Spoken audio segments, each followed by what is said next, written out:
हम जो है सरकार नियुक्ति दे रही 26 जनवरी को, हमको जहाँ तक पता है। तो बात रहा कि झारखंड में, तो झारखंड के सबसे बड़ी कमज़ोरी है सरकार में नहीं है, ये कमज़ोरी छात्र में है। बेरोज़गार छात्रों में है, पढ़ाई करने वाले छात्रों में, पढ़ते हैं, ठीक करते हैं, हम भी पढ़ाई करते हैं, ऐसा बात नहीं है। लेकिन हम ज़्यादा चिल्लाते हैं, यूट्यूब में आते हैं, तो थोड़ा आदमी बोलता है कि ये नेता बन गया है, लेकिन ऐसा कुछ नहीं है। हम भी एक स्टूडेंट हैं और स्ट्रगल अभी भी कर रहे हैं, पढ़ाई कर ही रहे हैं। दे दिए हैं, उस समय देवेंद्र नाथ महतो हम लोग प्रोटेस्ट कर रहे थे और उसमें आंदोलन को लीड किए थे और काफ़ी जो है हम लोग ऊपर उस समय एफआईआर भी हुआ। तो युवाओं को लेकर आप बात कर रहे हैं, युवाओं को लेकर जयराम दादा भी आए और जयराम दादा को कहीं ना कहीं उसका लाभ भी मिला कि तब वो तो खुद विधायक बन गए हैं, अच्छा खासा जो है 10-15 सीट में अच्छा खासा वोट भी आया, पर कहीं ना कहीं जीत हासिल नहीं हो, पर एक सीट आप लोग का हाथ में लगा है एक तरह से कहा जाए। तो क्या उसको लेकर अभी जो विधानसभा सत्र चलेगा, क्या रणनीति रहेगा आप लोग का? देखिए रणनीति जो है वो सिज्जल का मुद्दा निश्चिंत ही विधानसभा में उठाएंगे। आपका न्यूज़ के माध्यम से बता रहे हैं, पहला न्यूज़ है कि जेएसएससी सिज्जल का मुद्दा वो उठाएंगे, बाहर धरना प्रदर्शन देंगे। देखते हैं हमारे साथ छात्र योगेश जी हैं, इनसे आप लोग परिचित ही होंगे। और जैसा कि हम झारखंड में अभी जो हालचाल चल रहा है शिक्षा को लेकर, वो सब मुद्दा को लेकर हम इनसे बात करेंगे। और सीजीएल का रिजल्ट अभी आया है, जान रहे हैं आप लोग, और उसको लेकर भी छात्र कहीं ना कहीं नाराज है। कुछ छात्र जिनका आ गया है वो तो खुशी है फिलहाल, और जितना भी एग्जाम हुआ है पीजीटी का, जेटेट का, सीजीएल देख ही रहे हैं, जेपीएससी मेंस का रिजल्ट नहीं आया है, कहीं ना कहीं छात्र नाराज नजर आ रहे हैं। इन सब मुद्दों को लेकर जानेंगे। और आप लोग जान रहे हैं कि ये जेबी केसेस उनसे भी थोड़ा थोड़ा जुड़ाव रखते हैं ये लोग, और उनको लेकर अभी नया पार्टी जो है जेबी केसेस, जेल के जयराम दादा, देवेंद्र दादा, ये लोग साथ में ही रहते हैं। कहीं ना कहीं लोग आंदोलन करने का भी शायद विचार बना रहे हैं। इन सब मामलों को लेकर हम जानेंगे और क्या आगे करेंगे, पूरा हम मामला को जानेंगे। क्या कहिएगा? देखिए जो है झारखंड में जैसा स्थिति और परिस्थिति बना हुआ है, और यहाँ तो समय समय पर यहाँ तो काफ़ी प्रोटेस्ट हो ही रहा है और यहाँ चलते रहेगा, क्योंकि प्रोटेस्ट जब तक से नहीं होगा तब तक से झारखंड में सप्ताह, महीना, 6 महीना में, साल में होना निश्चिंत है।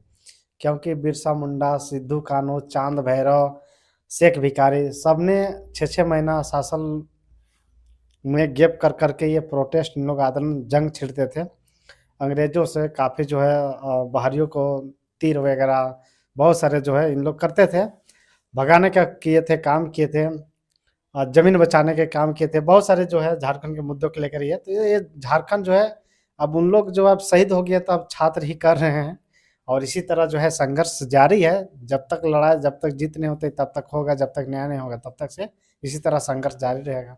अच्छा, क्या कहेगा सीजीएल का एग्जाम जिस प्रकार से हुआ, छात्र आंदोलन कर रहे थे, अब देवेंद्र दादा का भी कहना है कि आपका भी हम कहीं कहीं सुने हैं कि आप लोग फिर से आंदोलन कीजिएगा, एग्जाम जो है कैंसिल होगा, कि क्या हो सकता है अब, क्योंकि सरकार जो है रिजल्ट दे चुकी है, अब एक तरह से कोर्ट में भी पर मामला चल रहा है अभी। देखिए सरकार तो जहाँ तक है कि ये जो रिजल्ट कंफर्म जो है सरकार नियुक्ति दे रही 26 जनवरी को, हमको जहाँ तक पता है। बात रहा कि झारखंड में, तो झारखंड के सबसे बड़ी कमजोरी है सरकार में नहीं है, ये कमजोरी छात्र में है। बेरोजगार छात्रों में है, पढ़ाई करने वाले छात्रों में है, पढ़ते हैं, ठीक करते हैं, हम भी पढ़ाई करते हैं, ऐसा बात नहीं है। लेकिन हम ज़्यादा चिल्लाते हैं, यूट्यूब में आते हैं, तो थोड़ा आदमी बोलता है कि ये नेता बन गया है, लेकिन ऐसा कुछ नहीं है। हम भी एक स्टूडेंट हैं और स्ट्रगल अभी भी कर रहे हैं, पढ़ाई कर ही रहे हैं, और हम भी किसी से कम नहीं हैं। कई एग्ज़ाम हमने भी निकाले हैं, ऐसा बात नहीं है। तो छात्र अगर जिस दिन सोच ले कि हमको पढ़ना है और लड़ना है, तो आगे ज़रूर जो है होगा।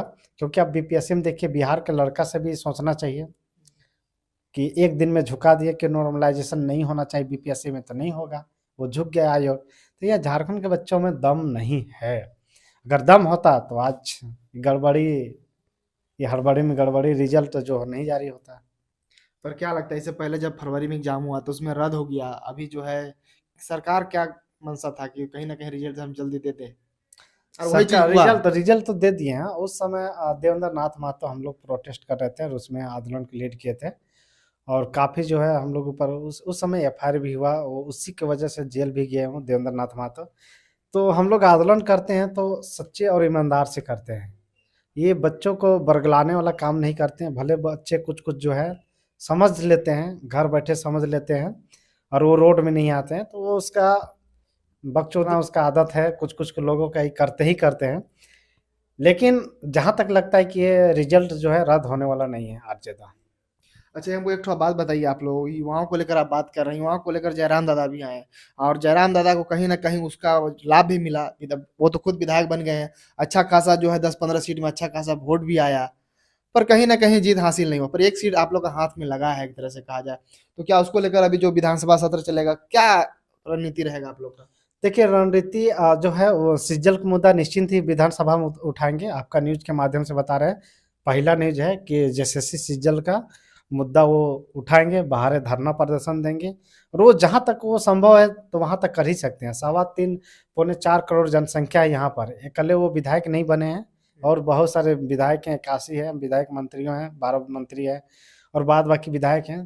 तो उन लोग का भी सोचना पड़ेगा, करना पड़ेगा तब कहीं होगा। जयराम दा तो किए हैं, अरे सब समस्या तो जयराम-दा पास ही जा रहे हैं। नवजुवक के जितना समस्या है, फैमिली का जितना है, अगर कोई मर गया, रोड में छिपा गया, कोई फैक्ट्री में जल गया, कोई ज़मीन में औद्योगिक नीति में, सब तो वही समस्या सॉल्व कर रहे हैं।